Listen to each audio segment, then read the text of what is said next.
চারজনই পরিতে পরিণত হয়। ঠিক তখনই ওই ঝর্ণা প্রকৃতি দেবীর রূপ ধারণ করেন।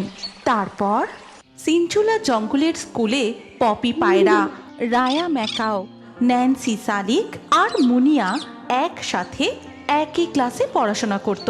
ওরা চারজন পড়াশোনাতে বাকি অন্যদের থেকে খুবই ভালো ছিল, আর এই জন্য ওদের খুব অহংকারও ছিল।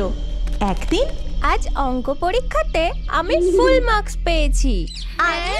আমিও, কিন্তু বাকিরা কত নাম্বার পেয়েছে? আরে বাদ দে ওদের কথা, নিশ্চয়ই ফেল করেছে, না হলে কম নাম্বার পেয়েছে। এইভাবেই তারা অন্যদের উপর হাসাহাসি করত। একদিন স্কুলের টিফিন টাইমে ওরা চারজন যখন দোলনায় দোল খাচ্ছিল, তখন আরলো সারস ন্যান্সি শালিকের কাছে গিয়ে বলে, ন্যান্সি, এক সপ্তাহ ধরে আমার শরীর খারাপের জন্য আমি স্কুলে আসতে পারিনি। তুমি কি আমাকে তোমার স্কুলের খাতাটা দিতে পারবে? না বাবা, আমাকে বাড়ি গিয়ে পড়তে বসতে হবে। পপি, মুনিয়া, রায়া, তোমরা কি আমাকে খাতা দিতে পারো? ক্ষমা কর ভাই আরলো, এখন আমি বাড়ি গিয়ে পড়তে বসবো। তারপর ওরা চারজন সেখান থেকে উড়ে চলে গেল। আর আরলো কাঁদতে কাঁদতে একটা গাছের ডালে গিয়ে বসলো। তখনই সেখানে টুনিয়া আসে। তুমি কেঁদো না আরলো, আমি হয়তো ক্লাসে প্রথম হতে পারি না, কিন্তু প্রত্যেক বছর পাস তো করে যাই। তুমি আমার খাতা নাও। তোমাকে অনেক ধন্যবাদ টুনিয়া। এর কিছুদিন পরে স্কুলের সকল বাচ্চারা মিলে পিকনিক করতে সমুদ্রের ধারে যায়। আর সেখানে পৌঁছে কিছু বন্ধুরা মিলে একসাথে গান করতে শুরু করে। কিছুজন নাচ করে, কেউ কেউ আবার ফুটবল খেলে। কিন্তু ন্যান্সি, রায়া, পপি, মুনিয়া কারোর সাথে কথা পর্যন্ত বলছিল না। তখন টিচার কোয়েল তাদেরকে বলেন, কি ব্যাপার বাচ্চারা, তোমরা এখানে এমন চুপচাপ করে বসে আছো কেন?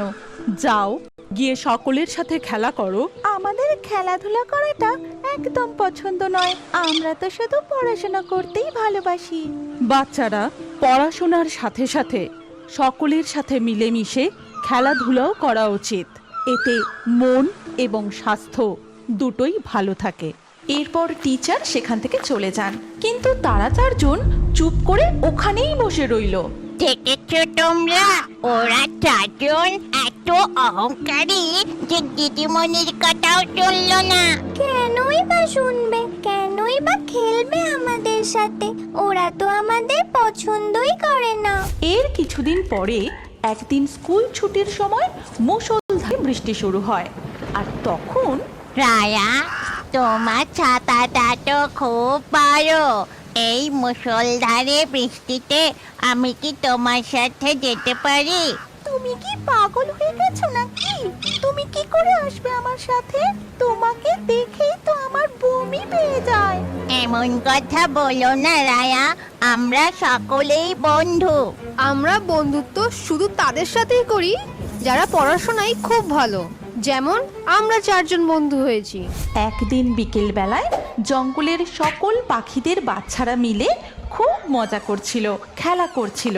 তখন ন্যান্সি, রায়া, পপি, মুনিয়া গিয়ে পাশের একটা ক্ষেতে ঘুরছিল। আর সেটা দেখে আরলো বলল, আমরা তো এখানে সবাই মিলে কত মজা করছি, কিন্তু ওই চারজন আলাদা আলাদা ঘুরছে। কিন্তু ওরা যে আমাদের পছন্দই করে না। আমরা পরীক্ষায় ভালো নাম্বার পাই না বলে তাই হয়তো ওরা ভাবে আমাদের মাথাতে যেন কোনো বুদ্ধিই নেই। ঠিক তখনই হঠাৎ করে ওই চারজন অহংকারী পাখি চেঁচিয়ে ওঠে, কেউ আমাদের বাঁচাও! ওই চারজনের পা এক মস্ত জালে আটকে ছিল। আরে এটা কি হলো? আমার পা তো জালে আটকে গেছে। আমিও এই জাল থেকে নিজের পা ছাড়াতে পারছি না, কিন্তু এখানে এভাবে জাল কে বাঁধলো?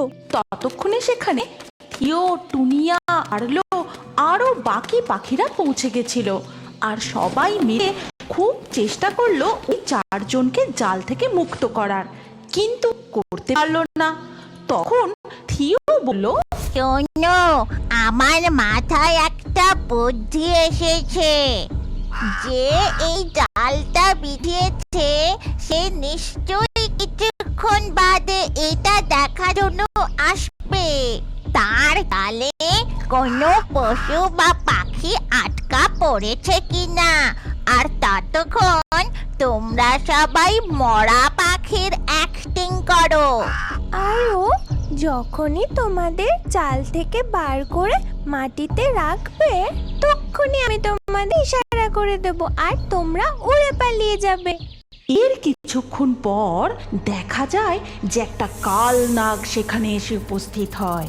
তখন এ তো দারুণ ব্যাপার, একসাথে 4-4টে পাখি। কিন্তু এটা কি মনে হচ্ছে সব পাখিগুলো ছটফট করতে করতে মরে গেছে।